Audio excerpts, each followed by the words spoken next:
2023 ditempa dan dibina. Kini mereka harus siap melanjutkan pendidikan menggapai cita-cita yang telah diukir dalam prasasti SDIT Al-Furqan Palembang. Perhelatan wisuda tahun lalu saja masih terasa di ingatan kita.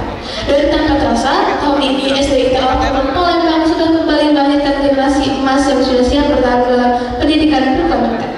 Untuk mengetahui bagaimana jalannya wisuda tahun ini, mari kita pantau langsung dari Grand Ballroom Novotel Palembang, Selasa 30 Mei 2023.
Untuk membentuk generasi Islam yang berkarakter, SDIT Al-Furqan Palembang memiliki 7 program unggulan yang terdiri dari Sekolah Para Juara, Sekolah Adimiyata, Sekolah Penghafal Al-Quran, Sekolah Literasi, Sekolah Entrepreneur, Sekolah Inovatif dan Kreatif, serta Sekolah Pendidikan Karakter Islam.